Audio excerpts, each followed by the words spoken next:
It's selling big now, right? Crimes of the Educators? Yeah, it is. Yeah, it's doing very well, and it's been endorsed by people like Ron Paul, Congressman Ron Paul, people like Phyllis Schlafly. She actually made all of her Eagle Forum leaders read it. It's the story of how they turned America into basically an illiterate nation. It's a story of how they turned our children away from God and toward this godless pagan worldview that now really reigns supreme, unfortunately, at least in the halls of government and media, etc.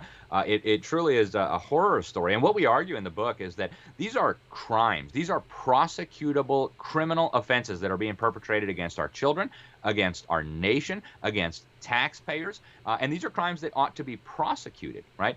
We've actually had lawyers look at this and tell us that they think there is a very good legal case to prosecute some of these crimes. And that's not to say that your average teacher or your Aunt Sally who works as an administrator in your local public school is a criminal, but the people who run this system, and again, the UN is very much involved. To go back to the UN for a minute, we have a whole chapter in here about how the UN is gradually taking over education around the world. They have the UN Educational, Scientific, and Cultural Organization, and we break this down in the book. They have what they call the World Core Curriculum. It was written by the Assistant Secretary General of the UN, a guy who had absolutely outrageous beliefs, and he says in the foreword to the teacher's manual of this World Core Curriculum, that again, they say should be taught in every school on the planet, that it's based on the teachings of Alice Bailey and the Tibetan teacher Jabal Kul. That means nothing to most people, but I'll give you a little hint about its significance. Alice Bailey was the founder of the Lucifer Publishing Company.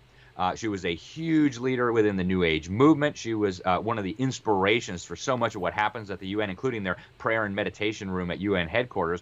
And so the World Core Curriculum is based on the writings of this lunatic, Alice Bailey, and the Tibetan teacher, Jabal Kul, who turns out he's not a Tibetan or a teacher. Alice Bailey claimed to be communicating with spiritual entities that she referred to as ascended masters. And they were giving her, she was channeling these entities to write these books like Education in the New Age, where she was told that the purpose of education really needs to be to train up global citizens for a future world government. So the rabbit hole goes really, really deep. I encourage people to get familiar with this stuff. This, I would say, is one of the primary tools that the deep state is using to destroy our country, to turn our children against their families, to turn our children against their churches, against their communities, and really to radicalize them and conscript them in this revolutionary war against our country, against our principles, against our Constitution.